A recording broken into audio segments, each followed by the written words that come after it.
Oh my God. Oh, there we Thank go. thank you guys for helping me. I admit it, from 2000, when I got on the internet, I escaped out of Scientology, was chased across the country, got on the internet, and I have been the queen of morons since. But a lot of people have helped me. And thus, I have thousands of subscribers and a wonderful group of people that come. And, it's just been fun. I've made over 1,000 videos on YouTube about Scientology and the dark side that a lot of people don't know. And now I'm here. Now I'm live. So, but this is typical me. I'm talking away, and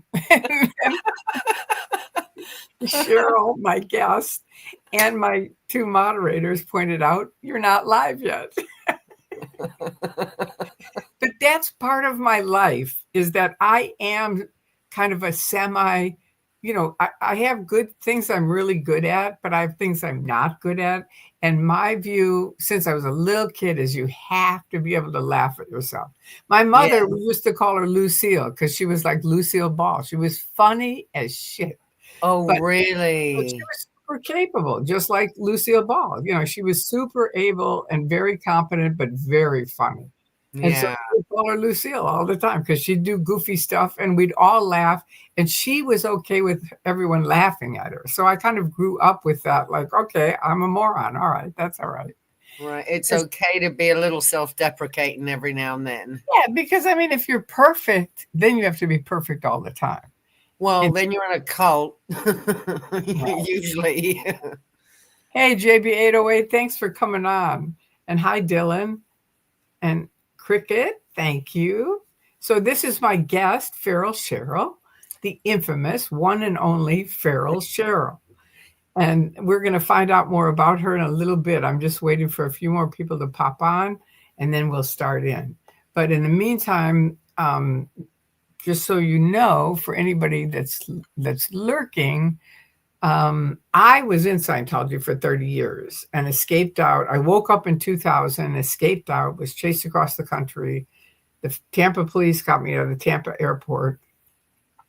And since then, I wasn't going to speak out. I don't know if you know this, Farrell, but I actually called Stacy and said, I'm not speaking out. I'm not making videos. I'm not picketing, nothing. But that was at LAX. Right. I love this story. This is the part of your story that to me is chef's kiss.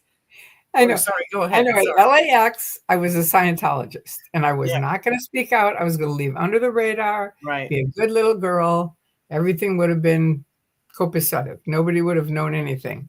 By the time I made it across the country, including Chicago, where they flew in my husband, or he was there on business, but he came to the airport to handle me. That's right. Yeah, so he was there. And then I got to Tampa thinking, okay, I'm free because their buses only go to Tampa airport till midnight. Wrong. It was 1:45 in the morning. And Stacy was smart enough to call the police. And she said, look, she's escaping out of a cult.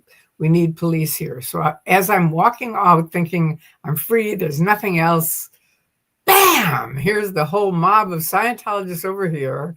The police are in the middle going, stand back. Everybody stand back. She has to make up her own mind. And Bob and Stacy and Jesse are on that side, who were the day before the most evil people on the planet for me. I mean, not the day before, but probably a week before. Yeah. But it was kind of amazing to be like, stand back. They're screaming. Penny Jones comes up to me. Do you know who she is? No, I don't know who she is. She's always doing those drive things in Clearwater for Trump. And she's a big Trumper. Oh, I think I know who you mean. Yeah. Okay. And she's OT8, and she's always in a wheelchair kind of thing, or one of those riding things. Yes. Okay. That's Penny. But it was back in the day when she could walk, and she came up to me and she goes, Tori, what are you doing? And you have to know, I left Scientology because of David Miscavige, because I was on their top level. They're like a triangle. And I made it up to the second to the top for 7 years. And I kept saying, this is not working. Let me off. And I just kept getting, okay, continue. Okay, continue. Okay, continue. And I was so pissed off at him. So now she comes up to me and she goes, Tori, what are you doing? And I said, it's a little too long to tell you right now. And so she goes, well, I just want to let you know this one thing. If you want to get a message to David Miscavige, I am his best friend, so I can get a message to him tonight. And I said, okay, here's my message to David Miscavige. And the evil guys were over here. Let's go or I'll do it the other way because they were really over here. I go, Right. I pick them, right? Which is the Stacy, Bob, and Jesse. And I said, you can tell David Miscavige, that's my message. And the cop said, everybody stand back. And they helped escort us out. And I said, look, I have to get my luggage. And I said, we'll get it. We've got everything handled. And they got the luggage. They got us out. It was a wild scene. But anyway, that's my exit story. I know, it's pretty wild, huh? Did you know that? Yeah, well, yeah, because I love the part where you go from LA to Tampa. I changed my mind completely. I became a whole different person. Yeah, I was an activist. Flipped upside down. In one day. And they did it to themselves, right? They did it to themselves because you were just going to leave and be quiet and back out and Right. And I had told them that when I was in, I said, you guys are creating your own enemies because they wanted me to go over to Mark Bunker's house with this really creepy sign. And it's so creepy, I won't even say it. And I said, you guys don't know that's true. I know it's not true. And you just pulled it out of your ass and you want me to go over there and hold it up? No, I'm not doing it. And that other guy did. And Bunker kept him on. He had a website up for like 20 years. And he always showed that guy out in front of his house with the picket sign. Was it the Xenu TV? Yeah. It was Xenu TV. Right. So I used to watch. Well, now it's Xenu. It was XenuTV.com. That was the website. Now his YouTube site is just Xenu TV, which is XENU TV. Yeah. Just so you know, for people. So Dan Renan. That's right, Kelly. That was the guy who took the sign. Oh, wow. Yeah. Oh, hey, Moose. Hey, Moose. Hi. So my guest tonight is the infamous Feral Cheryl. And you tell us what happened to you. How did you get involved in this? Well, I met Moose. He came to Clearwater. He's so cute. He looks like Tom Cruise. He's better looking. I was born to a founding Scientologist. My dad attended the founding org in Washington, D.C., and he apparently was close with LRH himself. So my mother had me. I was a little baby, and like I said, he wasn't very interested in being a father. At that point, he was really getting into Scientology. Right. My mom didn't want to join. So the people at the org told him, well, your child is Dev T and your wife is an SP. So you might want to just send them away because you should join the Sea Org. And he went, okay.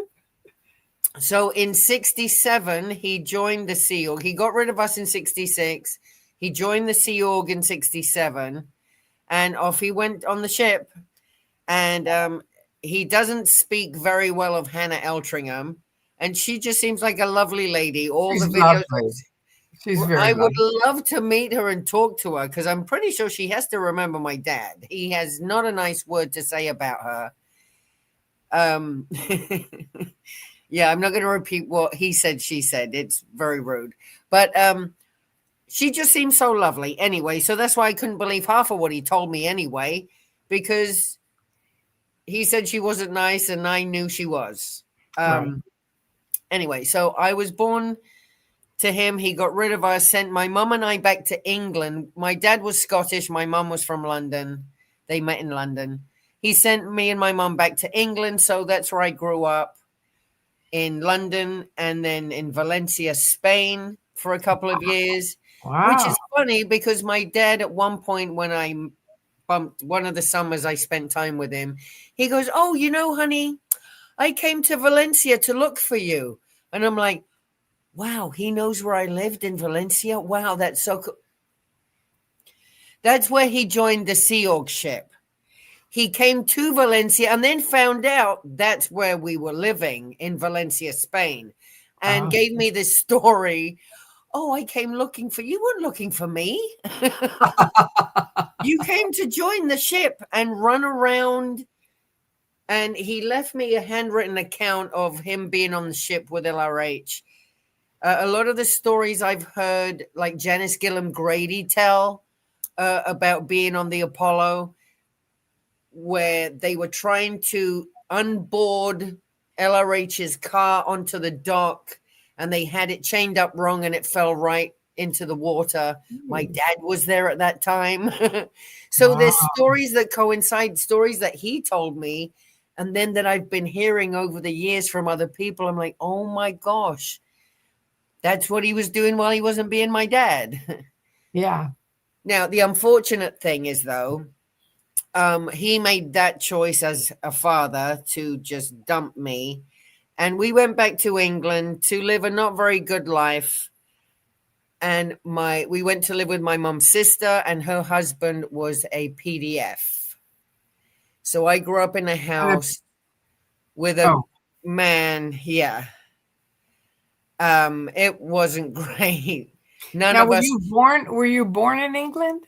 No, I was born in Washington, D.C. Next to the Wow. DC, yeah, next to the DC org. How did you get to England? Well, because that's where my parents were from. When he divorced my mom, he sent us back to England. He just got us a ticket and sent me and my mom back to her family. Go back to the gutter where you're from.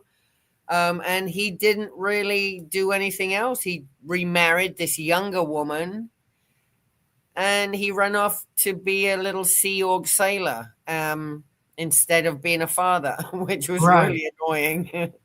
And that is really annoying because it is a common thing in Scientology. Not all parents, but there's too many. Not all parents. And I'm happy to hear that. What? That not all parents, that a lot of parents kind of love their kids.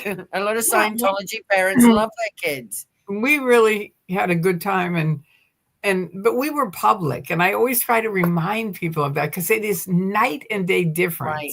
Is and, right. And people who weren't public, well, actually, I think because of Leah and Mike and interviewing all the kids who grew up in Scientology, they kind of, the average thought is everyone was in the Sea Org. And it's not true. It's so not true. It's not so. Right. I try to clarify that over and over, that there's public and there's Sea Org. And the Sea Org work for the church. The church owns them. They live there. They eat there. Public have their own homes. They work. They have their own jobs. Families. It has a different life. They go in to do Scientology, which is run by the Sea Org. But my dad was a Sea Org member. Well, first he was public, then he ran off to be a Sea Org member, but then he blew and he just wanted to be public again. So he lived in LA, and he was there. Him and his new wife were public.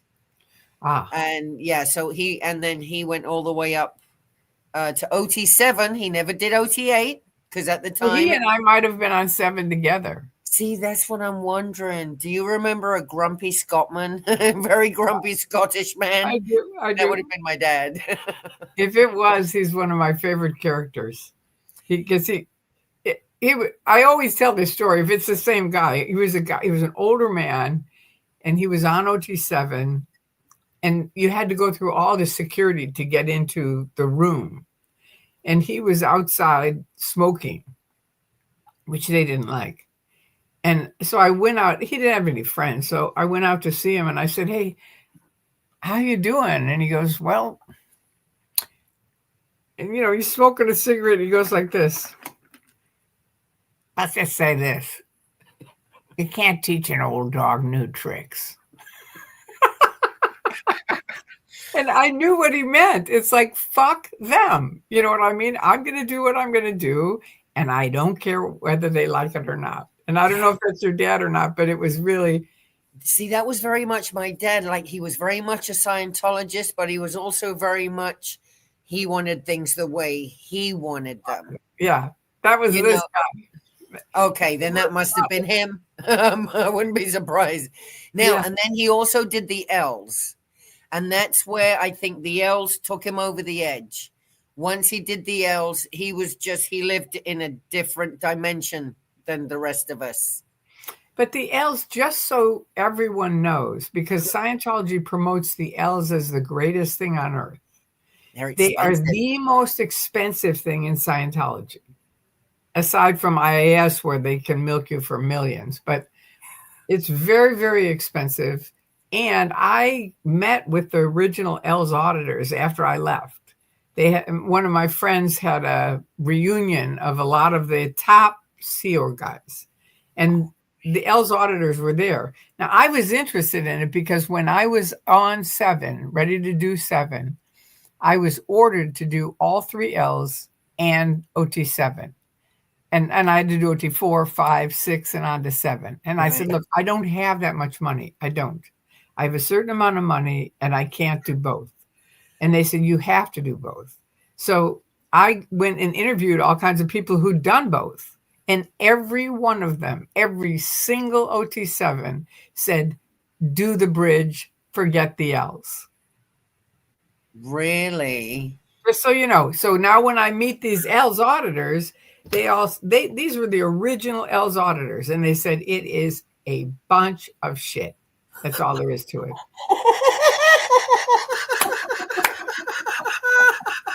And it's like $100,000 per L and sometimes more. Yes. That's why he didn't leave me anything because he spent it all. Right. Well, we got it all. They gave it all to the flag. We would have gotten a very large inheritance, but it all went to flag. Because they probably knew your dad, because they were in Washington, D.C. in 1950. Yeah. So they probably all knew each other. And these guys stayed on the bridge, same as your dad. And my father-in-law, just so you know, I asked him when he finished 7, I said, okay, tell me your win for OT7. I thought it was going to be something exciting. He said, you want to hear my win? And now this is a man who gave Hubbard money from 1950 to this was 1990. Yeah. And I said, what is your win? And he said, here's my win. Now I can give the money I want to the charities I want. And I said, that's your win? I mean, that's a red tag, which means in Scientology, somebody screwed up. Yeah, that's not much of a win, really. I mean, remember I told you I turned off the phone, but I forgot to turn this off. And see, it says private number. That's them. Fuck wow. No. Give them my number. It's difficult. No, this is a private number. But it's always difficult for me to turn it off. This is a new phone. Okay, here we go. Power off. Okay, now I have to get back on it. And then I can't turn off or restart your phone. To open the power menu, try holding the power button with either the... Oh. Shut up.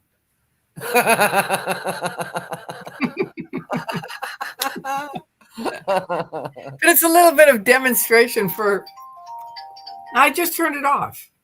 Okay, now it's stopped. Get it together, Osa. Stop it. You're proving what morons you are. Yeah, you guys aren't really good at this game. They're really not, are they, Tori? It's like we have now. I mean, Dusty, I told you not to. No, that's he's doing it on purpose. He does it every time I'm on a live. Sorry, Tori. Who does? Dusty. He's one of the Clearwater crew. We do that to each other. Little brat. I just told him not to. He's in the chat. I told him not to do that. Now I forgot I was going to say. Freaking Dusty. I know. Well, we were just talking about how Osa calls. And well, I know they don't call me. Maybe they do it. Like you said, I'm not actually paying any attention. I don't realize you're they not are paying following attention me. to it. Yeah. Probably not. Because when they come out to us on the street, they know our names. They talk to us by name. You're so-and-so. And it's like, oh, you know my name? Well, Bridge 1872 said, I should call you too, Cheryl. Oh, God. Oh, Bridge. Yeah, actually, she's one of the Clearwater crew, too. Right. I know she's got my number. Rib guy. There's Rib Guy. He said, I want to play. Oh, come on, you guys. Let the woman tell her story. These people All are right. So how brats. did you get from England to Oh, yeah. So, Clearwater? right. So anyway, so my parents divorced and my mom and I went to England. She married a Spanish guy. We lived in Spain for a bit. Then we went back to England. So I have this very London accent from spending most of my youth in London. And I returned back here to America when I was 21. I came by myself to Los Angeles because I wanted to spend some time with my dad. Now, up until then, anytime I spent with my dad was always speaking to me in Scientologies. And I could just tell it was different than the other side of my family. And he was kind of indoctrinating me in a way. I knew it wasn't him being a father. He was indoctrinating me with certain things. Right. Like when I fell off my bike and I came home crying and he said, oh, where did you fall? And I'm like, where did you hurt yourself? I'm like, oh, right here. And he goes, no. Where did you fall down? Where did you hurt yourself? I'm like, oh, around the back street. I had to take my bike all the way around the back and do a freaking contact assist. Well, it hurt even more. I was bleeding. I just needed someone to take care of my knee. So I'm like, okay, this side of the family's different. And, I just had to kind of get with it. And I had to start go, oh, yeah, that works. Yeah, I feel really good. That's much better. Thanks, Dad. So I started learning the way. And my dad, I was just fed this stuff as I went along and not really all understanding it. But just knowing that one side of my family was different than the other. That's gotta be amazing. And my dad always talked about the Sea Org, the Sea Org, the Sea Org. So I asked my other cousins at some point, I'm like, what is this Sea Org thing? And they're like, oh, you don't want to go there. I'm like, what do you mean? Why? Dad keeps talking about it. And they explained a little to me about what the Sea Org was. And I'm like, oh, yeah, no. Dad keeps talking to me. Oh, yeah. I don't think I'm just going to ignore him from here on out. And I did. Anytime he started talking about the Sea Org, I was like, oh, I'm so busy over here doing this. Oh, I'm a mom now and I can't do, oh, that's something. Yeah. So there was always, I skidded around joining or getting on course or doing anything because I just acted busy all the time. And I wouldn't contact him for lengths of time because he would just try and feed that into me, and I just didn't want to. And like anyway, you said, you learned the way. You right. Right. You learned the way of being the daughter of a Scientologist. Wow. It's strange. And now, anyway, so the rest of my life, I never had anyone to share this with, how weird the other side of my family was. I always had this thing in me where I was like, God, Scientology. So it took my dad away from me. It took my family. I had this crappy childhood. This sucks. I hate Scientology. So I always wanted to protest. Oh, right. Come the 2000s. And then all of a sudden I start seeing, and the computers came, the internet arose and I could start seeing videos of you guys, you and Mark Bunker and Bob Minton and Stacy and Jesse, and Anonymous. When the Anonymous protest came out, I was just like on fire. Oh, I wish I could join. But, I had other fish to fry. I was raising a child, so I couldn't do any of that.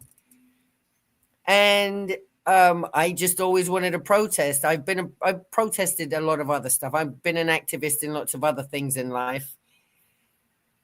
So anyway, I come to Clearwater to take care of my dad because he's really old now and he's got no friends. And Is he out of the Sea Org? Oh, so he left Scientology after LRH died. He ran away with that group with David Mayo. Oh, yeah. And that group that went up to like Santa Barbara. Yeah. He joined them. He was with them for a bit. So like he said he blew 3 different times out of Scientology, but then kind of went back. Right.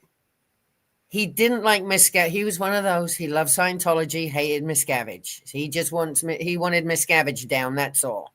Right. So he kind of made it. He made this pact with them. I don't want to be in Scientology anymore. You know, he did all of it. OT8 hadn't even come out yet.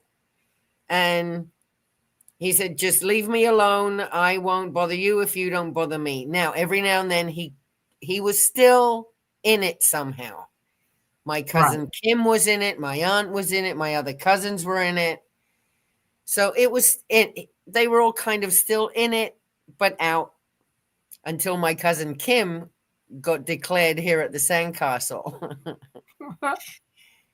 Something annoyed her one day and she lost it out on the balcony, and then they wouldn't let her leave. So she jumped out the window and just created a whole scene, apparently. And then, wow. Yeah, so she got kicked out. And I think this was around 2010.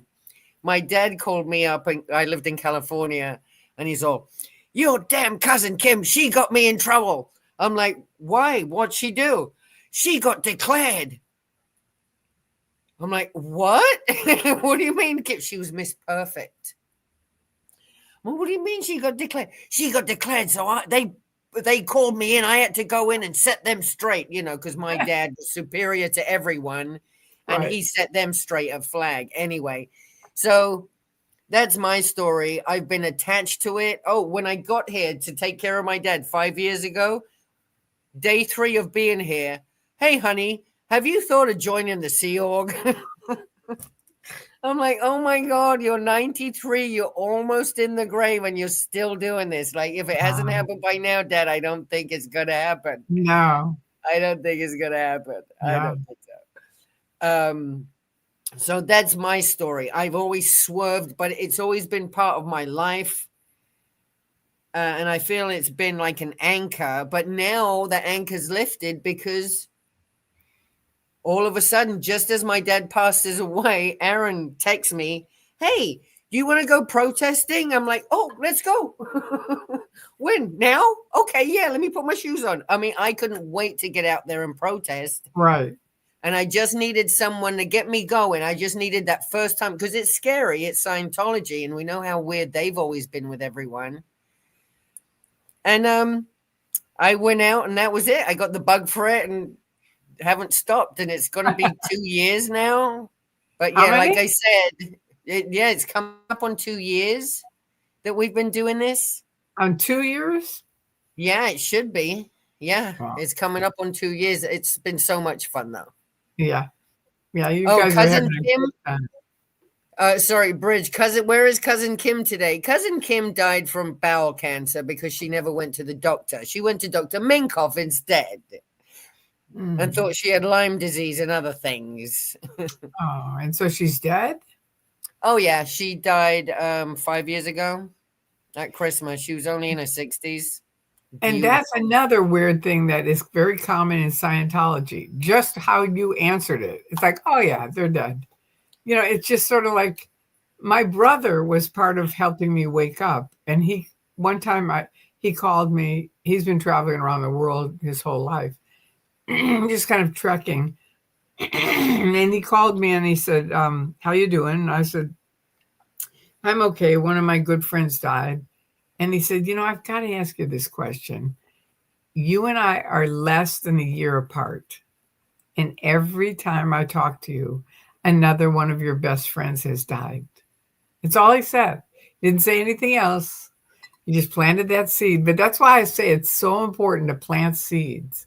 Because they just go in your head, and then you have to kind of think it through. Do you know what I mean? There are some things that stick. If you have a doubt and it's the right seed you're throwing at them and it sticks to their little doubt, then yeah, it can really blossom quickly. And that's what we hope we're doing. Right. Okay, JB808 says, question, any highlights since you started protesting? My personals have been when you all spoke up at the Clearwater City Council meeting earlier this year. Yeah, that was you. Yeah, that was a good evening. There was a whole bunch of us. Well, Scientology are trying to buy that street, South Garden Avenue. We were all there, just usually there's 5 people at the city council meeting. There was like 100 people there. Wow. People everywhere. They had to have an overflow room because there were too many people there. Really? Yeah, it was crazy. And we all got up and spoke, a whole bunch of us, about, look, these guys, they're making out they're nice, but they don't really care about you and they don't want you here and they're kind of stabbing you in the back. So you might want to listen to us, those of us that know about this stuff. Yeah. Anyway, there you go. Bye. And everyone got up and spoke. And it was really good. It was really good. So at least we put a halt to it for now. And I believe they're still trying to sell it. They're still trying to buy it. Brooks is leading the way, leading the charge for the Save the Garden, #Save the Garden movement, to take it out of the hands of Scientology and give it to the hands of the Black community, the African American community here in Clearwater, because Greenwood, apparently that area used to be an African American neighborhood, and now it's full of empty buildings. And now they care about the African Americans. Right. Yeah. Oh, yeah. They are so, yeah. They're so, and it's like these guys, whatever they're saying to your face, then they don't mean it. They're just trying to get one over on you. They're all manipulating. Just trust us. Trust us. We know what we're talking about. Yeah. Sure. Go look. Just walk down their main street and see how much they care about you. Yeah. They've been doing construction on some buildings down on Cleveland Street. Oh my God, they've been at it for 5 years. Since I've been here, they started hollowing out the same buildings, and very, very slowly. We haven't had any hurricanes or bad weather this year. Why haven't they completed? They're not completing any construction. They're just taking their sweet time, making sure they can put up scaffolding in front of the Lisa McPherson brick, because we're going to be doing a whole memorial there this December 5th. So they put the scaffolding and everything in front. They're trying to block everything. We don't care. We're going to dance around it all. With Anonymous, when they first arrived, Bunker and I said, if they just leave them alone, they'll be gone in a week, because they're young kids. They'll get bored. They'll leave. But if they do what they usually do, they'll be here forever. And they are still around, mostly in Europe. But it's like they stayed forever. They stayed for a long time. And our second protest, they put up a huge theater at the end of L. Ron Hubbard Way, at the beginning of L. Ron Hubbard Way. Right. With Anonymous had to be across the street. So here's 500 guys in black, all in black with their masks. And they're playing Tom Cruise videos all day, all night. It's like, and you think these guys are going to leave because you're playing Tom Cruise videos? Like, people are going to stay. It's expensive to go to the movies. Or join Scientology? Let's join Scientology because Tom Cruise is in it. Because Tom Cruise is in it. Yeah. Yeah. Unbelievable. But like, as far as all for anyone. Pardon me? As if Tom Cruise has done anything for anyone ever. He's just good in movies. Oh, right. So, like, yeah. Well, speaking of Clearwater critics, old and new, I was there in 1979. And back then, they had basically just moved in, bought the Fort Harrison. That's all they had, was the Fort Harrison and the Sandcastle. The old library was still there, and that was it. But they were taking out, or basically bankrupting, I think, one of their department stores that the town loved, that was gone. And, they were already taking over little stores. Was that the Woolworths? Huh? Was that the Woolworths? There used to be a Woolworths. There was a Woolworths, yeah, and they got rid of that, yeah. But this was it was like Macy's or something, but it wasn't Macy's. But something like that. Right. And they got rid of that. But I went to have lunch at a restaurant, and the owner came up to me and she said, "We are not feeding you." And I said, "Okay, then call the goddamn police, because that is discrimination." and it's not going to happen here. And all the waiters came over to me and said, "Thank you so much. She is such a bitch. We are going to feed you." Yes. And she Yes. never called the police. But a couple of different stores, one was selling, it was just like a shop. And I went in there to get a headset, and I had $100 bill. And he said, "No, I'm not taking your money." And I said, "Really?" Because I'm an ex-Scientologist. And he goes, "That's correct." And I said, "Okay, well, here's what we're going to do." And Anonymous was outside, and I said, "Hey, you guys, this guy won't take my $100 bill for a headset because I'm an ex-Scientologist." And right next door to that shop was the big theater. And the theater was just letting out. And these are the big money makers of Clearwater. And this is back when it was all just kind of starting. And they were like, we were stopping them, and Anonymous was stopping them and talking to them and saying, "This guy is a Scientologist and he won't take her money just because she left Scientology." It was so great. It was really fun. And I went back, and later I said, "Was it really worth it? Really? That's what your church does?" Well, now the town knows. So that's my old, I have a million stories like that, but it's different. Oh, I love the anonymous. Oh, wait, where's my little? Because it was like the beginning. Before I even met Aaron and the group, I used to drive around Clearwater.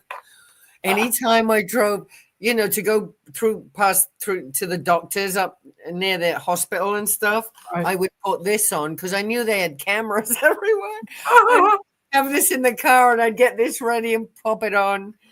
Yeah. As I was driving past the Fort Harrison every time. I couldn't help myself. Good for Just you. to give them a little reminder of how it used to be. And then we all started going out, and now here we are every Friday. I know it's gotten really big now. Oh my gosh, Tori, it was 2 weeks ago. People came in from out of town. So we had 60 people. We counted 60 people there. Wow. It was wonderful. It was wonderful, but there were so many people. I just didn't know what to do. I didn't know what to do with myself. Because usually there's a couple of us, and most of us, like Dusty, he just wanders off anyway, so he's not there half the time.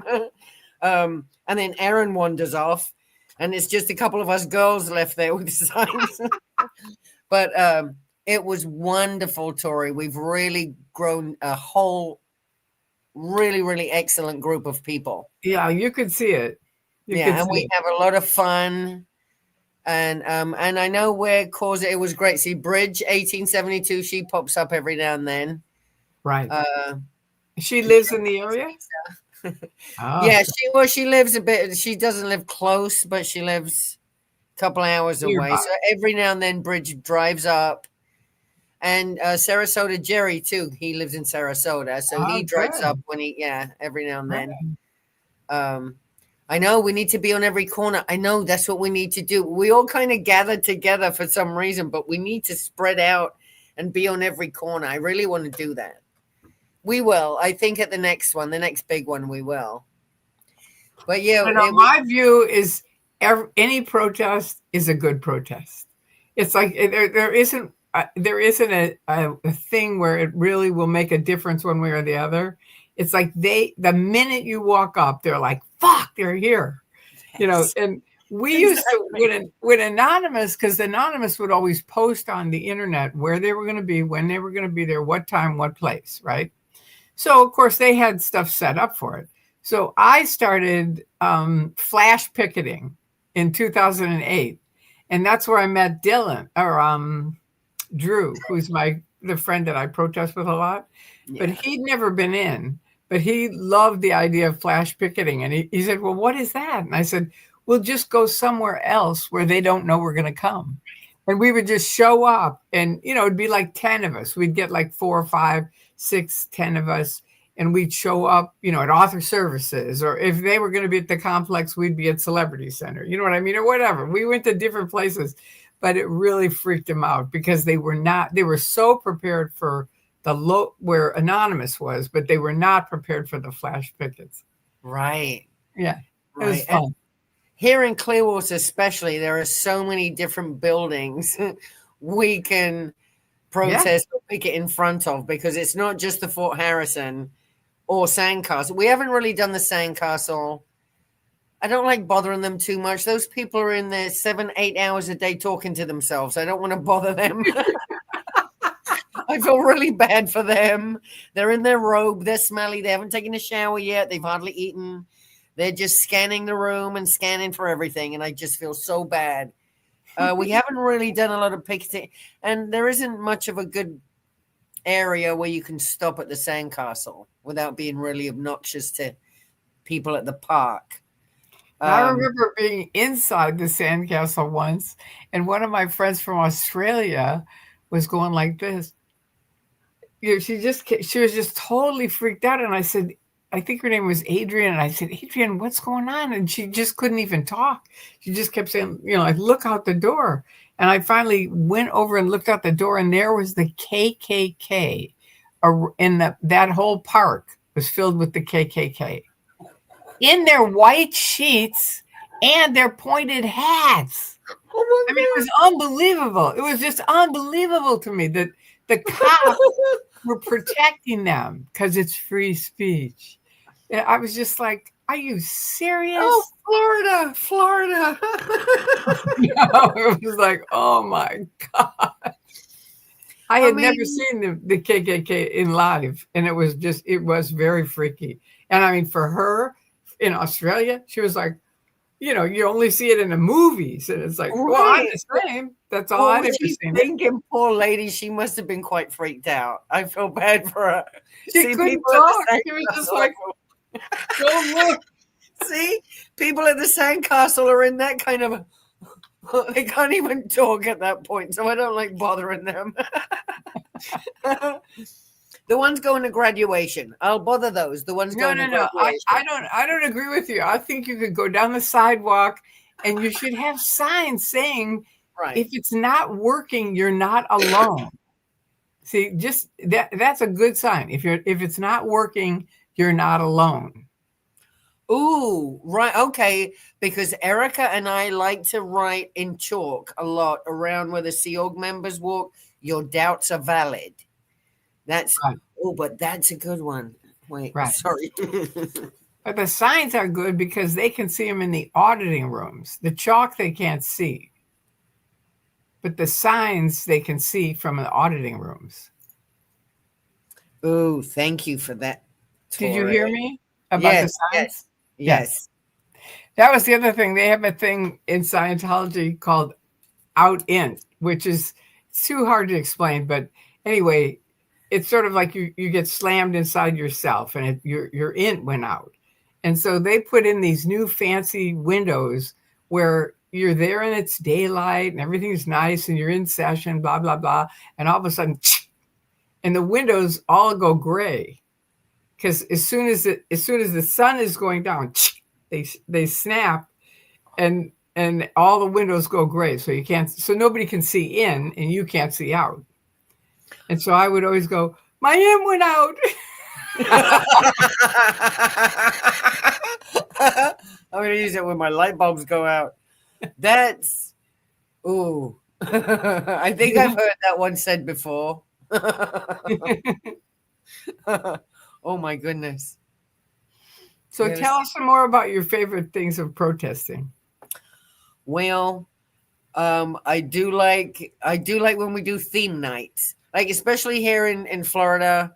If there's something and a particular event going on at the Fort Harrison, we like to join in with a theme. Okay, so there's a CCHR event happening at some time this month. So I've ordered a lab coat and I'm going to get some heels, and I've got a clipboard, and I'm going to write psychiatrist on the back of my lab coat. And I'm going to have a big box of antidepressants. A big what? A big box of antidepressants, of medication. And I'm going to get some heels. So I'm going to look like a psychiatrist for the day. So I'm going to protest as a psychiatrist. So also another day, they were throwing water on us before they found out they weren't allowed to do that, that it was actually assault and battery or something. Good. I think Good. that's a bit much, but they were throwing their nasty water on us. And I said, well, hey, next weekend, why don't we do a beach theme? So we all showed up in various beach outfits, bikinis, bathing suits, and I had an inflatable ring around me Yeah. and a shower cap. Right. They were throwing water, and it was hot. It's hot in Florida during the summer, so it was kind of a good day to do a silly theme like that. So there's pizza every week. Aaron always brings pizza, which us ladies aren't very happy about because, you know, like we're trying to stay away from the gluten and the calories and the grease. Right. But okay. And JB808 wants to know if we've ever met in person. And no, this is the first time I've ever talked with Cheryl Farrell. Well, I met you in California when I came out with Jerry and Dusty. Okay, that was my mistake because someone asked me if I met Dusty, and I said no, I've never met him, but I love his T-shirts. Yeah, and I think you sent me the photograph of all of us. Yeah, all of us together. Yeah, we met. But we were only there in LA for one day. Yeah, I'm bad when I just meet someone for a minute. Oh, you know exactly. what I mean? Like, here's a photograph, and then those people might remember me because they've seen videos, and you know I blabbed on and on and on, but having only talked to them for a minute, it's like, no, I don't remember them. And I always apologize because I'm very bad at names and numbers. No, I am. I'm really bad at names usually too, so I totally get that. Good. That's fine. No, that was fine. You meet all kinds of people all the time, so yeah, I'm not really. Yeah, that's fine. So I guess we have met in person to correct that. Yes, but we did for a very short time. Very short time. Yeah.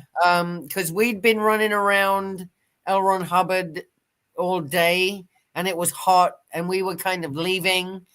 Right. And you showed up with Drew. We met Drew, and you were with a couple of other people too. I don't remember who. Right. I think back then Ashley was still helping us, which now she's not. Right. It was Ashley. Yeah, it was Ashley, and then there was some girl that she. I wondered if that was her. It was her, wasn't it? It was Ashley. Right, Yeah. right. She used to hang around, and she was really helpful, and she put up signs and stuff like that. Right. I don't know what happened, but she just stopped talking to me. I get used to it because I've been doing this for 25 years, and they attacked me for 8 years until Anonymous came around, day and night, 24 hours a day, 7 days a week. So anybody who's like, "Oh, I'm having a fight," it's like, get over it. This is just part of ex-Scientology world. Exactly. It's like people fighting and stuff like that. And you just have to, once you're like, okay, fine, you hate my guts, I got it. Yeah, thanks for sharing. Bye. Sharing. Good luck with your life. It was upsetting to see a lot of what happened in LA. Because we just need to stay united. We do. We need to somehow stay united. Does it matter to you? That is not true. First of all, my name is Tory. It's not Tori. And I've told you that 5,000 times. So get it straight. And secondly, he said Tori would not even recognize me. I would too. I sat with you all day at Father's Day. That's not true. I'm talking about when I just meet someone for 5 minutes. Right.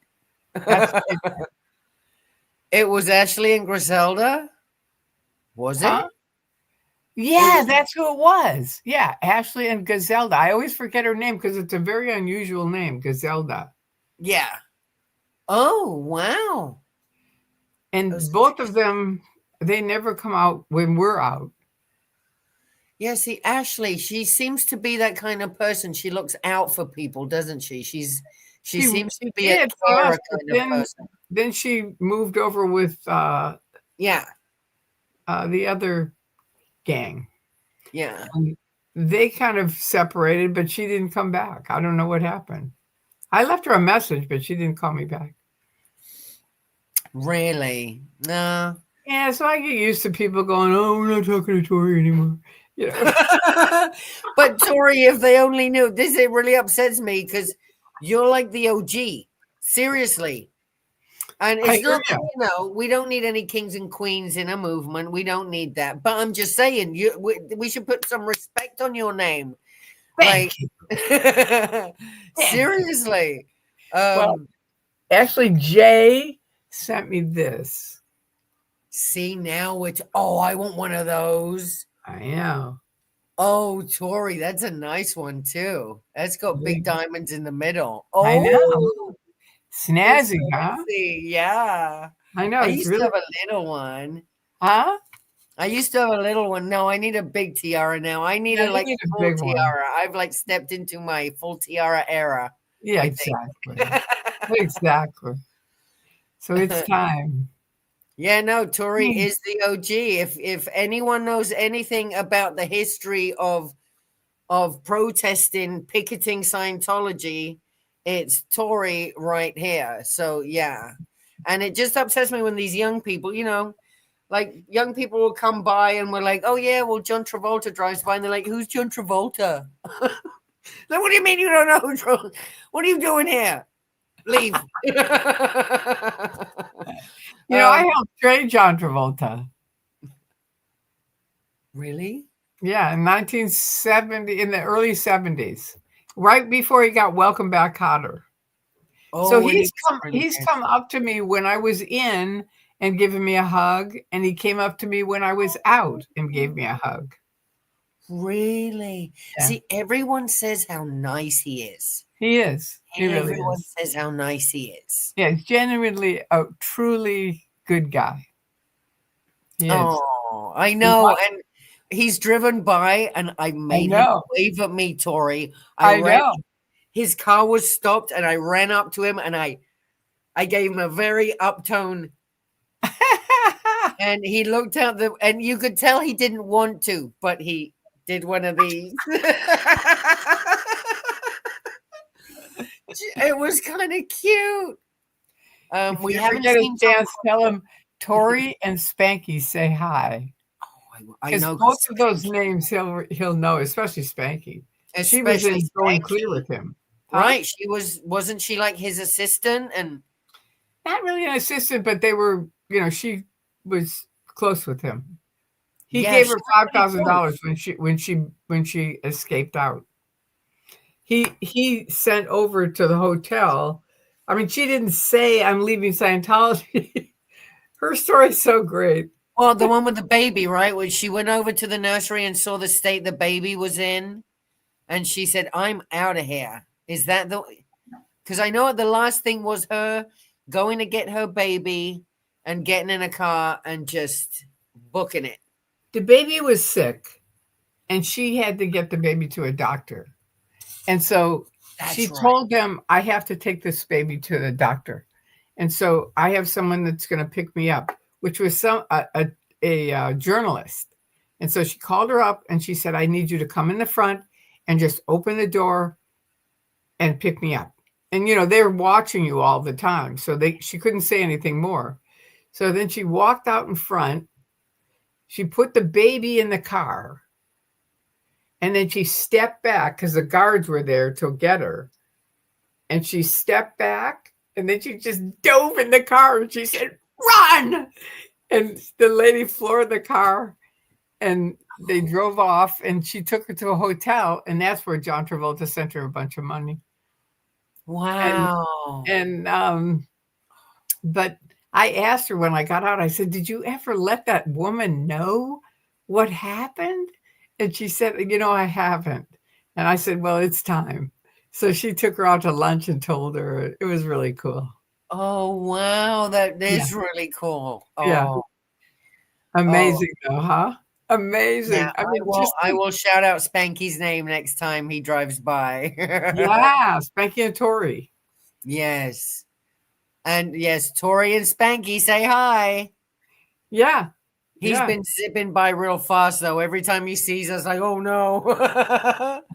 Like, don't you guys call each other anymore? If he comes up, make a little sign. Says, Tori and Spanky say hi. I will. I'll make a new sign just for that. Just in case you see his car coming up. It was it was she has 2 children, and I think it was, yeah, Travis was still inside of her. She was pregnant. So it was Vanessa, that baby, Connie. Connie said, what baby? It was Spanky Taylor's baby, Vanessa. Yeah. Yeah, apparently she was not well and in a dirty diaper, and just the way they looked after them then. Ugh. Probably in the same nursery that Jamie Mustard was in, by the sounds of it. Connie, watch Going Clear and you'll see her. She's right in the beginning with John Travolta. Oh, and you can see that on YouTube. You can watch Going Clear. And at least as a parent, see, there are parents in Scientology that really did care about their kids. And that's why it pisses me off. My dad never did. But it's so nice. Like Phil Jones, what a lovely man. Like he really wants to see his kids. He really does. And he will fight. He's fighting for his kids. That I know he has really worked hard at it. I have a fun story, though, about a dad who I used to have these parties because I lost all my friends. So I had these parties to have somebody. And it was basically the internet is my friend, my friends on the internet. Right. And then I'd have these people in LA come over. And it started out with 4 people, Spanky, Graham, me, and one other guy.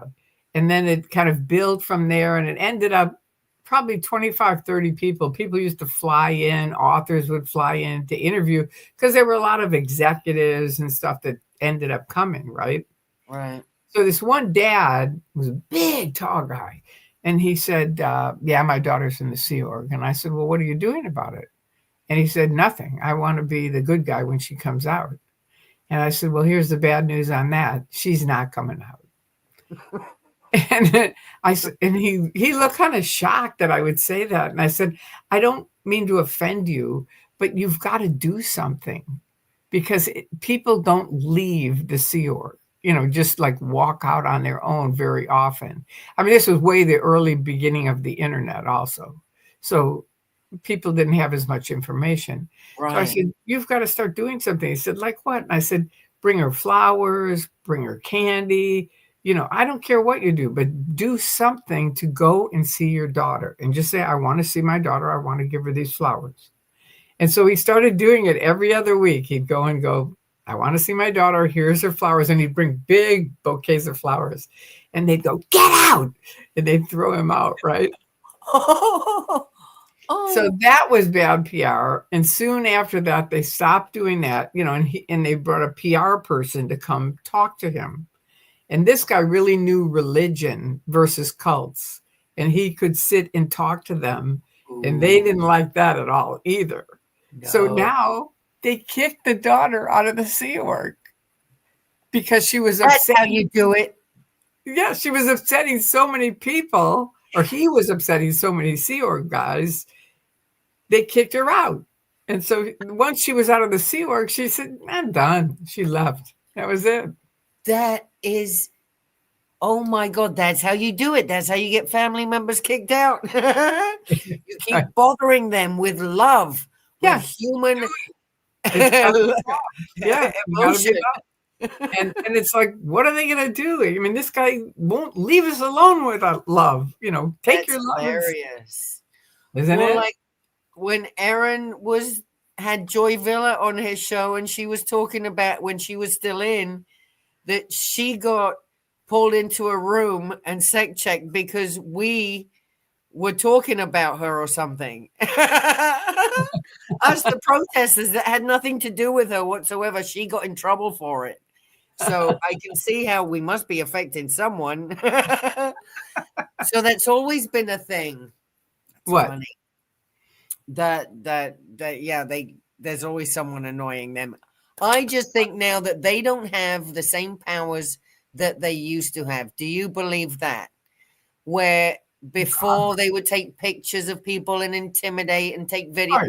Now everyone's taking videos and pictures of everyone. It's not a big deal. They lost that game. They lost that. Right? And in case you're listening, which I know you are, you lost that game. And I'm happy to say it. And the reason why you lost it is because you don't have, first of all, you're way outnumbered. these guys have got you outnumbered in spades. And that's what's great. And I saw that when Aaron and everybody, I don't know, were you at that protest at LA Org and L. Ron Hubbard Way about a year ago?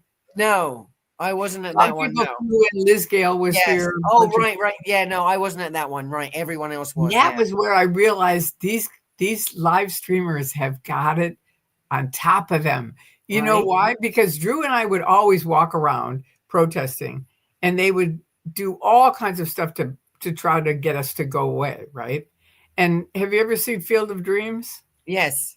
So they have that thing where the guy puts his hand in the corn at the end.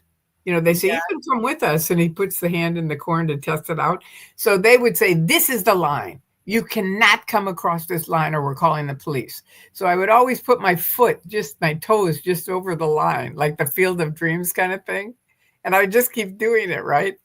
So now it's years later, you guys are all making these live streams and Aaron flies in. I figure, all right, I'll go. And I'm there, I'm filming a little bit. And I think, wait a minute, these guys are way outnumbered. And this is how the difference. See, before the security guards were there in a minute, right?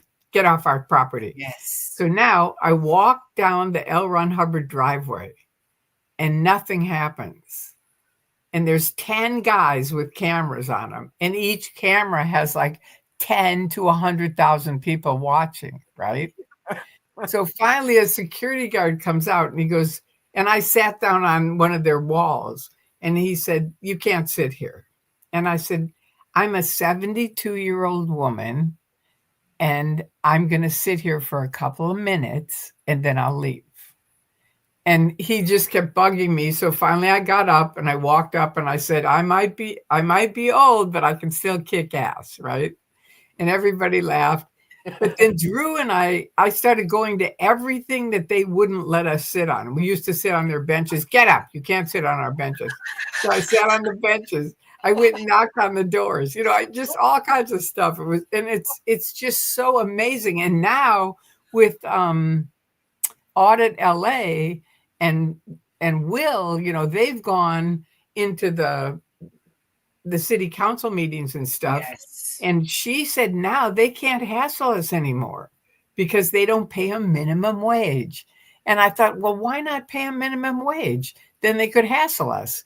But here's the deal. You and I know if they paid 5 security guards minimum wage, they'd have to pay the entire Sea Org. Yeah. And right? That would be, And they can't. exchange. You can't, can't they do that. Can't. Yeah, nope, not going to happen. So we went 2 weeks ago. They had a big party across from AO, and we sat right next to them. And I had my protest sign there, and we were laughing, and we were sitting on the benches, and they couldn't do a thing, not a thing. And that's the old and the new. Right. And that's like when I see the videos of you walking up and down in front of the Fort Harrison with Bob Minton and Mark, and they would send out a whole patrol of Scientologists. They used to send me out before I woke up. I was one of those people that they'd send out here in LA. That's why I know what's you knew the game. You knew the game. That's why I know how to protest and how not to.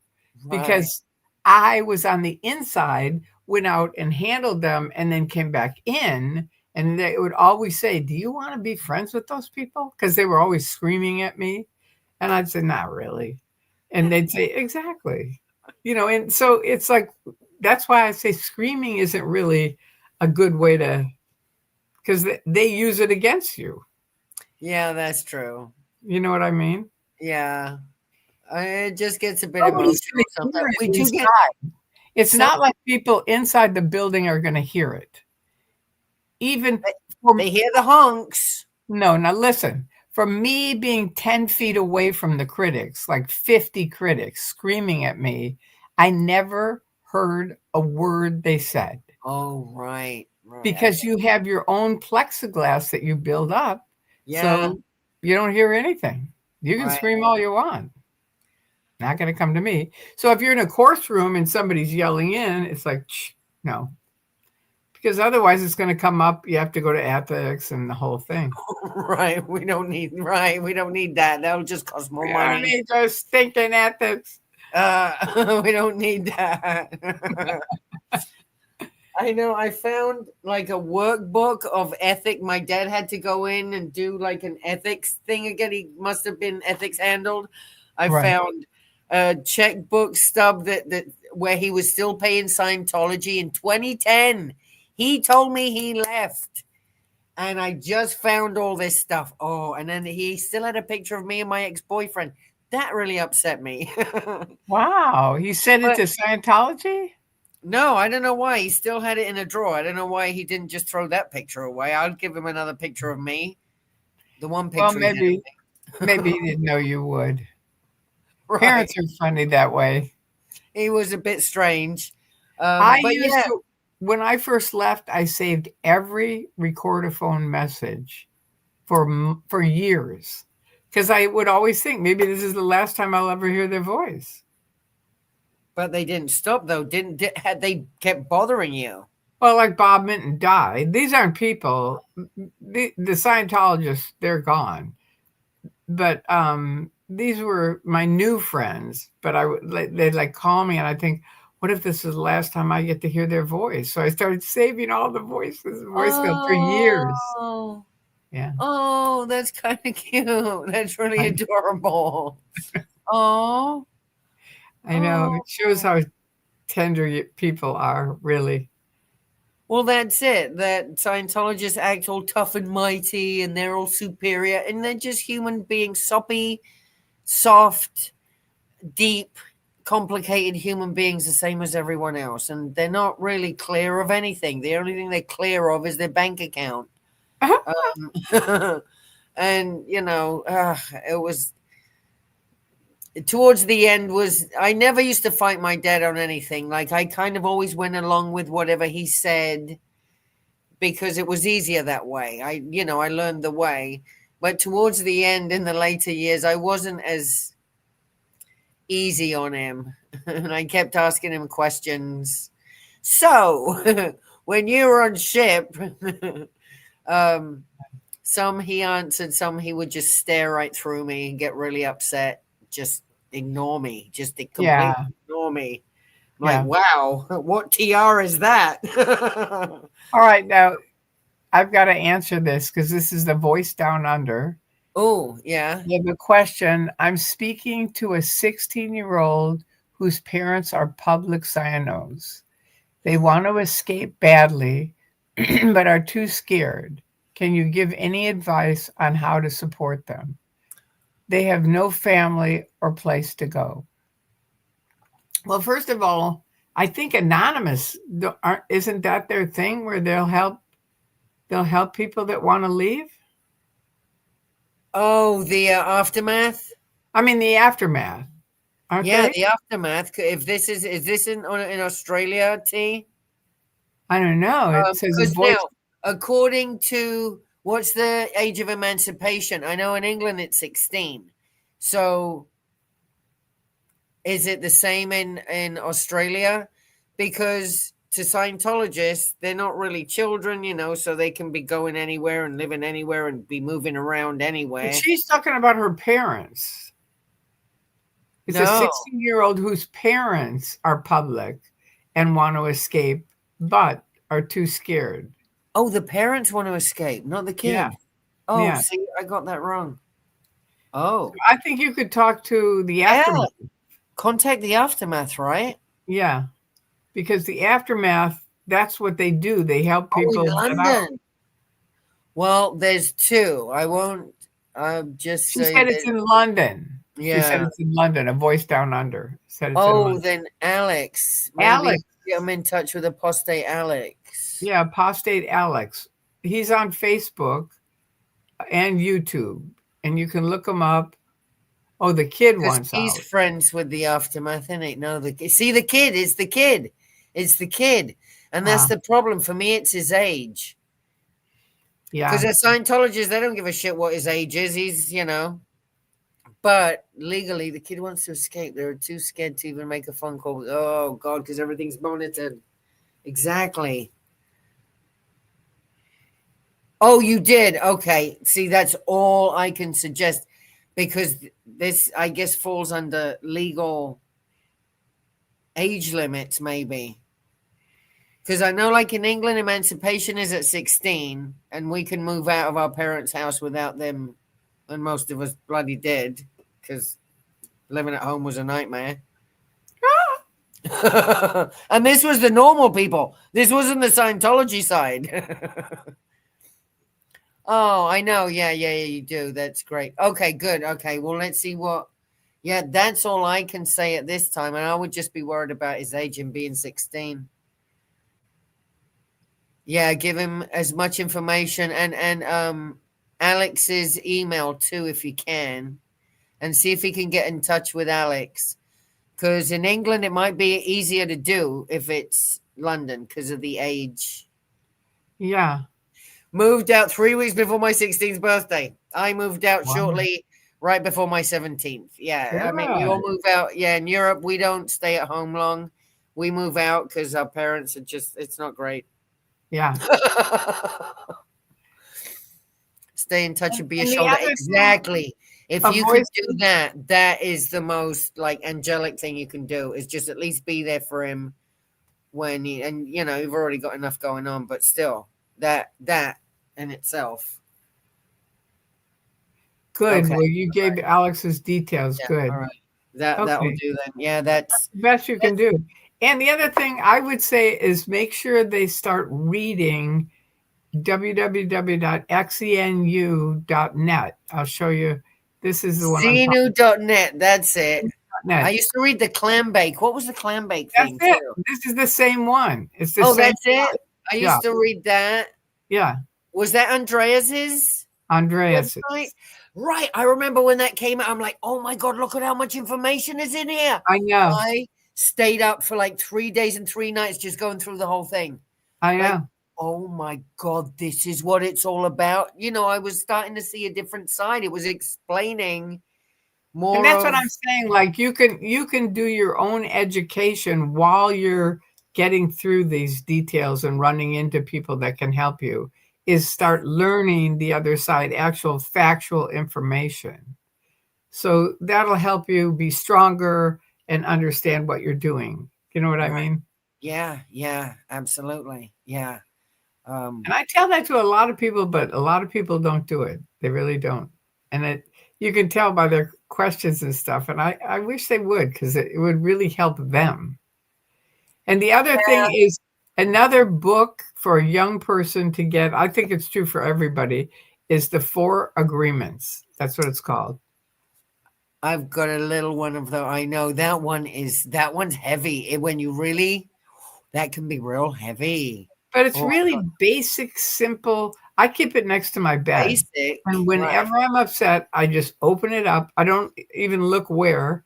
And it's always the right thing. And I'm like, oh, yeah, that's right. I forgot about that. I've got a little one of the 4 agreements. It's like the synopsis, the little one. And I do the same thing. I'll just open it up and I'm like, there it is. It really helps you. It does, because it's very basic. Well, it is. It's very basic. It's not difficult at all. You just have to be like true to yourself and like, you have to use it. Well, that's it. Is putting it, is implementing it. It's very easy to be able to read it, but it's actually implementing it when you realize, oh, maybe I don't always keep true to my word. Wow. Okay. You know, it's just becoming aware of your own, the way you sabotage yourself and your own gentle faults. Right. That's all. Well, Voice Down Under, thank you for sending them the information. And I still would send them that link and say, even if you've read it, read it again. It's not like, I mean, I've said stuff over and over and over, and I still meet with people and they go, really? I never got that. And I'm like, I've only said it about 4 billion times. You know, so it takes a while to really get stuff. And I think he was even building it too. When I first came upon it, he was still building on it. So there was still more to come out. And I was just eating it all up. Like, oh my God, this is just insanity. And how do I explain this to anyone else in my life? That this is what my family's doing? Oh my God. Yeah, no, he put a lot of work into that. I'm glad to hear it's still going. They're keeping it going, the website, Yeah. because it's a wealth of information. So Yeah. yeah, I should promote that one more too, actually. You're right. Yeah. It's Yeah. a really good one. It's really got fabulous information on it. And of course, because I wasn't an ex-Scientologist, but the ex-Scientologist message boards were always quite entertaining to read. And it's like, I Yeah. don't understand half of what these people are talking about some of the time, but wow. I know. I remember when I first left, Spanky told me, she said, you sound like a Martian. Nobody's going to understand what you're saying. And so every time we'd drive around, two things would happen. One, I'd use a word and she'd say, okay, stop right there. Think of it in English. How would you say it in English? So there was that. And it kind of helped me strip off the lingo. And then the other one was people, all these people. A name would come up and I'd say, well, they're still in, right? And she'd go, hell no, they left 20 years ago. Thank goodness. And that one is still, it still is, are they in? Are they out? Are they dead? Because a lot of Scientologists die and they sweep them under the rug. They don't have funerals. They don't talk about them. You'll never even hear about it unless you're an opinion leader. And then they have a big funeral for you. Right. Then, yeah, then you're important and it's worth speaking about you for a little bit. Right. No, the way my dad treated his second wife of 36 years when she died. She had a brain tumor. Well, apparently she pulled it in. Oh, From God. having bad thought. Isn't that horrible? Apparently they had the most idyllic marriage for 36 years, absolute perfect marriage for 36 years. Right. However, when she died, it was because she pulled it in because she had bad thoughts about him. And he cremated her without even letting her family know that she passed. And forgot to do anything with her ashes. So he gave them to my cousin as my cousin was leaving Las Vegas. And she, on the way to the airport, she tossed him out the window. She just tossed my stepmom's ashes, like no respect. No respect whatsoever. Oh, well, she's gone. That's why I meant, earlier. Oh, she's dead because that's how they do. There's absolutely no respect. None. There's no respect whatsoever. I was absent. And my dad kept yelling at me, goes, when I die, I don't want any pomp and circumstance. I don't want anyone singing songs or even speaking about me. I don't want anything done. Just cremate me and throw away the ashes. And I'm like, okay. So the few people he knew at the mall kept calling me afterwards, like, oh, so we're going to have a little thing for your dad. And I'm like, well, I don't want to be disrespectful to you guys, but I don't want to go against his wishes either. He really didn't want to do anything. If you guys want to, have at it. Right. But me as his daughter, I won't be joining you. No. No. It's awful. It's so sad. Yeah. I know one of my really dear friends, Ed Mooney, ran the mission in Chicago. And then when RTC took over, he said, okay, I'm done. I ran into him on the street and I said, what's wrong, Ed? And he said, I'm done.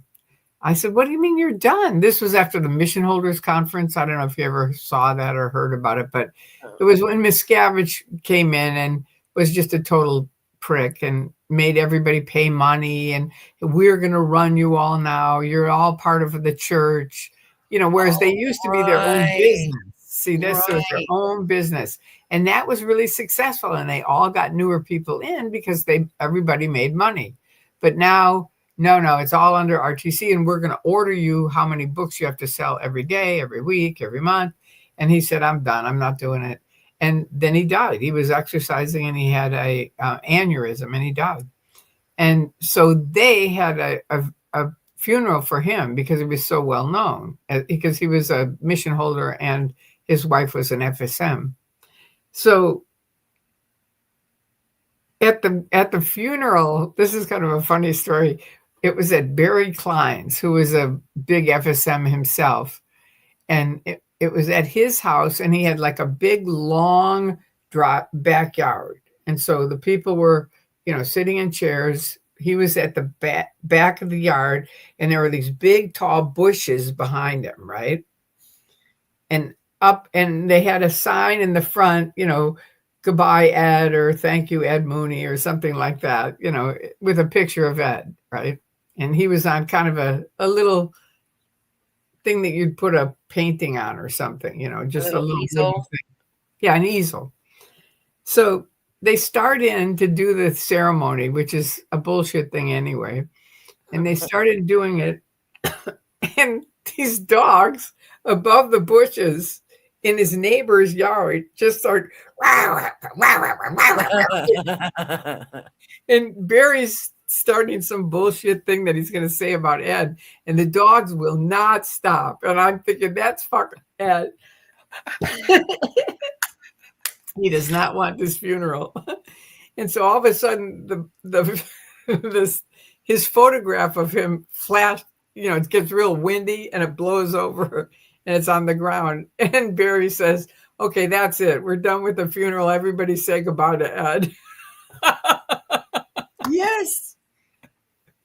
Because Scientologists don't want any pomp and circumstance. That body didn't mean anything. No. That's awful. Yeah, it was. It's just an awful way of thinking about things. That's funny, though. It was funny with the dogs. It really was. Right. They sent a little message from him. They used their voice instead. Yeah. They stopped it. He was like, "I don't want to hear this shit." And Barry Klein is full of shit anyway. And I think Ed knew it. And he was like, no, wrong guy. My dad said the same about his death. "I'm collecting his ashes when I go over this next week. I never got to say goodbye." Oh, that's really sad. I'm sorry to hear that. That's sad. Yeah. But here's my theory on it. And you can take it or leave it, but my theory is that we're like radios. And if you most people keep their antennas down.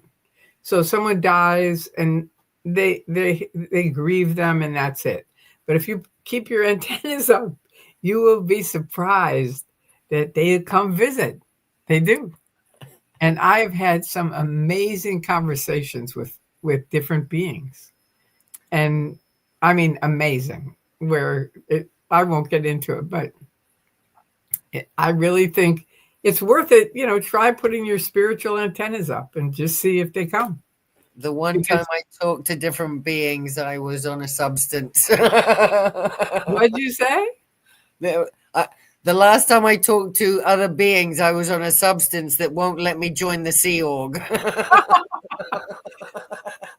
Well, I was on that substance, but I already joined the Sea Org before that policy came out. Oh, that's right. I remember that. I'm like, oh, that's not fair. That's right. Most of the Sea Org did LSD that are in it now. The old guys, they did. A lot of them. I mean, a lot of them still walk in looking like it's 1960. A lot of them still have like long hair, long gray hair. They totally look like they stepped out of the 60s. Yeah. It's quite funny. You're welcome a voice down under, and you can't say goodbye to them. I'll just tell you this. With my understanding, with my communications with different beings, it's usually very fast. They're in and they're out. And Ed was actually, my dad was the first person where I experienced this. He died when I was 22 and he was 51. And he had a big, the pomp and circumstance and all this shit because he was a celebrity. And everyone was like, "Your father was a great man." And I didn't like it. So I kind of beamed up and I found him. And so I came back down and I started shaking people's hands saying, "Thank you. He is a great man." And I could feel my dad going, "Yes, somebody knows, I'm still alive." I'm like, not alive, but I'm a spirit. kind of thing. Right. So that's why my YouTube site is Tori Magoo 44, because my nickname for him was Mr. Magoo because I had these little teeny eyes like he did, and his football number was 44.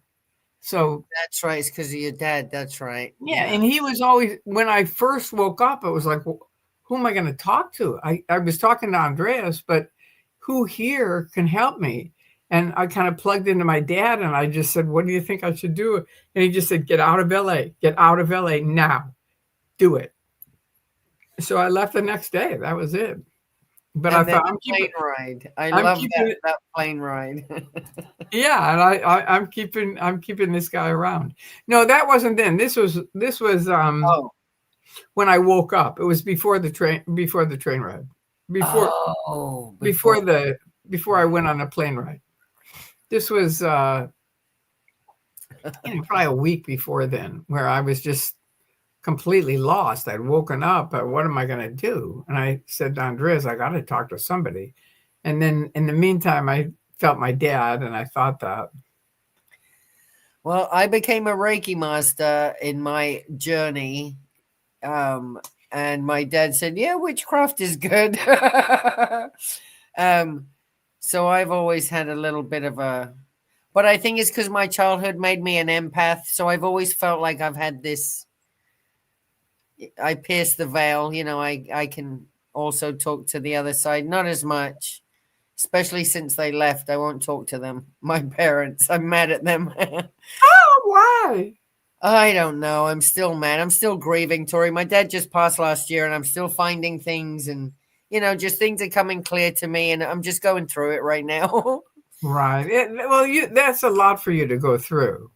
I mean, I understand that because, I mean, that's an amazing life when you think of it for you.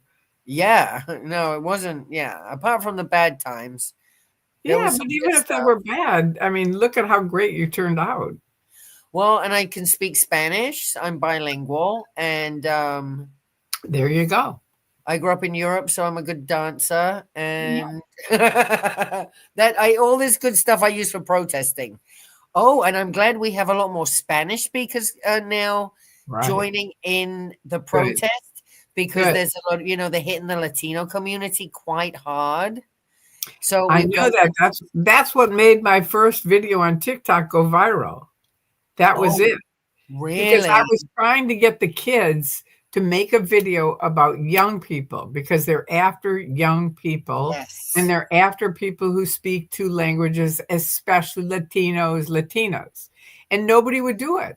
And so finally this person that was helping me said, why don't you just make a 1-minute video about it? And I did. And it now has, I don't know, it's got like 14 million subscribers on it. That's awesome, Tori. Well, yeah, because they are hitting the Latino community really hard. Yeah. Because a lot of people are on the internet, aware now of Scientology and its recruiting techniques. So they're hitting the people that wouldn't be listening to that stuff so much. And it's not fair. It's not right. Because the Latinos are very family oriented. And, it's just how becoming a Scientologist, it kind of separates you emotionally from your family members the more you go up the bridge. So it's not great for them. And I can't see them joining in this kind of religion. They're all about, love and family. So we've got Francisco Suarez, who's been doing a lot of videos on his channel on YouTube. And he needs watch hours. I've been playing his stuff nonstop. And Marco Calderon, he's been coming out and he speaks Spanish. So those of us, as soon as we see someone who's Latino, we, let them know, hey, you guys, blah, blah, blah.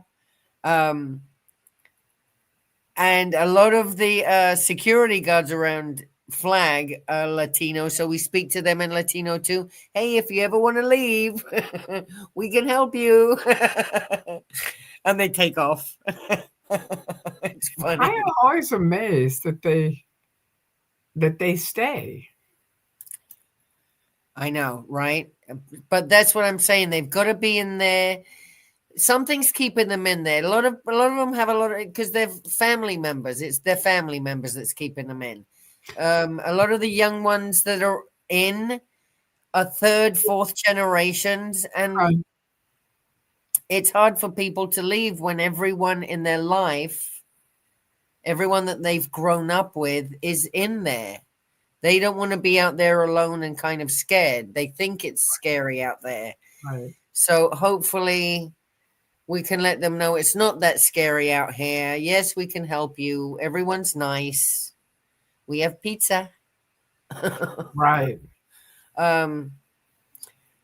So this Friday, since the weather's changed, it's a little cooler. I think we might have a special costume Friday. I'm looking forward to it because there's a couple of us that have those inflatable costumes. Oh yeah, yours is really cool. That's right. I have 3 of them now, so I think we need to put those to the test. And then Aaron has one. Someone gave him one. I think Francisco has one. So I have to make sure everyone brings them this Friday so we can all run around. Well, I'm really proud of you, and thank you for helping us because it definitely, it definitely helps everybody. It really does. Well, it's healing me being able to do this. It really does help me. And I'm helping other people. I know I'm planting a seed here or there or somewhere. And I know they can hear us. I know they can hear the honking in that building. So they can hear us. Yeah. Yeah. So what we're doing is worth it. And we're still fighting with the city council. So there'll be more of that happening. Good. And then, oh yes, if you don't mind me mentioning this. No. December 5th is the 30th anniversary of Lisa McPherson's passing. So we will be doing a big memorial all day long. We will be there at the Brick all day long and running around flag, not just at the Brick. And that's December what date? December 5th. Oh, December 5th. Okay. Yeah. So that's the official day, the official Lisa McPherson passing day. So last year we did the first year memorial, but this year is the 30th anniversary. So it's kind of a big one. What do you call it now? Memorial? Yes, Lisa McPherson Memorial Day. That's what we're doing. And I know we have people coming in from out of town. So if anyone else wants to pop in and, hang out that day, we're preparing. This year we're going to have some goodies. No, it won't just be pizza. I'll bring some vegetables and hummus. and a fruit bowl. I was telling Cheryl, if you're going to go, think about it and get your tickets now, because think about it. Summer is over. So that's a big time for people traveling, and that's dead. And now everybody's going back to school and work and and then soon, right now in this period, I know this from travel, it's much cheaper if you get it now for Clearwater. Yeah. And then once it comes into October, then later October, early November, then you've got Thanksgiving and it all piles up again. It's more money. So if you're going to go, get your tickets. Yes, please do. Please do. Yeah. Okay, T, are you doing yours the same? Okay, so she'll probably kick off the day because the day starts in Australia. I'm an OSA operative. Oh God. And of course, David Miscavige would say that. I am, though. No, there's always someone who comes into mine and Dusty's chat and tells us that we live at the Hacienda Gardens and we're OSA, and it's just too funny. It's like, yeah, I wish. Call ICE on OSA. Oh, no, I'm not calling ICE on anyone. I'm sorry. I'm staying far away from that. If they went in that building, I'm pretty sure they would find a bunch of people without their passports. But I know. Isn't it amazing that they don't go there? And they broken up that other cult was it in LA or in Tampa? There was like some other cult close by here, I think, that was broken up. Hello, these guys. We've got all these guys. You should come and check them out. Yeah, I'm surprised they don't go in, Tori. I'm surprised. Me 'Cause that's the too. place to do it. I mean, you know. Yeah, no, I'm not. I'm not dealing with that. Oh, Well, don't even thank you for go. coming on. I want Thank to. you for having me, Tori. It was really fun. It was great to get to know you a little bit more. Thank you. And thank you to the moderators, Marcy and Kelly, for being Yes. moderators. And thank you to everyone who came on tonight. It looks like you all had a good time, and I enjoyed it. Yes, So- I did too. Thank you so much. It's Yeah. been an absolute privilege. Thank you so much, Tori. It was. You are welcome, and have fun Friday night. Oh, we will. It'll be a good one this Friday. The Wild and Crazy Girl. All right. Well, I'm glad you guys enjoyed it. You are welcome, Kelly. Thank you, Marcy. Thank you, JB808. It's a good group of people. I know they're really nice. Everyone in the chat. Yeah. I know it's a good group of people. It really is. And a voice down under, thank you. You are very welcome. And make sure tonight when you go to bed, Love you, put the Marcy. spiritual antennas up. I know I'm going to put my antennas up. I mean, Yeah. I'm a telegraph already, but I will put some extra antennas up. Oh, yeah, there's your spiritual antennas. And remember, it's a very quick thing. Oh, that was the thing I didn't finish with Ed, was that I forgot to tell you, and this is a good ending to the story. Okay, Ed dies, and his wife locks herself in her bedroom, and they have 3 kids, and she's just crying and crying and crying, and I'm worried about the kids, right? And I can feel it from Ed. He's like, get the kids. And I'm big on Hallmark cards, or I was then. So I'm looking through the Hallmark cards just out of nowhere, and I see one that would be perfect for a wife who lost her husband. You know, it just was like perfect.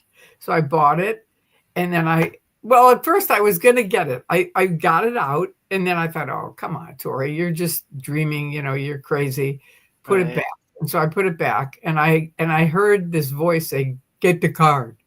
And so I pulled it out again, and then I thought, Tori, you're imagining things. This is not true. Put it back. So I put it back, and then I felt this little bump on my shoulder, and it was like, get the fucking card. Yes. So I went, all right. So I came home. I got the card. I came home, and I wrote to his wife, and I said, look, I know this is going to sound really crazy, but and this happened. I got the card. I felt Ed saying, get it. I didn't. He said, get the fucking card. So here's the card. This is from Ed. That's it.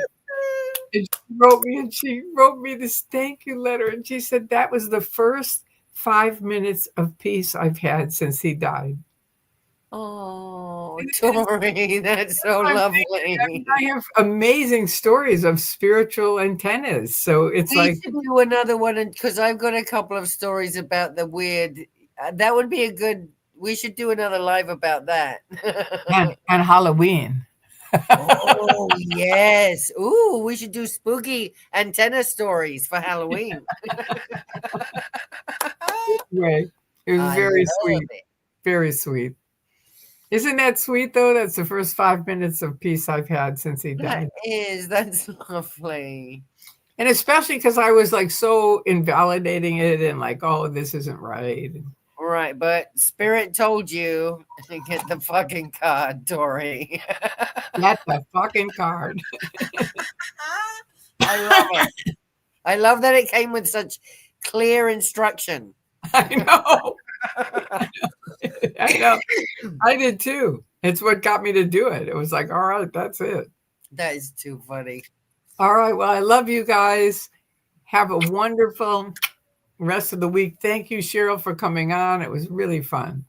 Thank you so much, Tori. I really appreciate you having me on. Thank you. All right. Bye, everyone. Okay, I'm going to end the stream. Goodbye. Thank you, guys.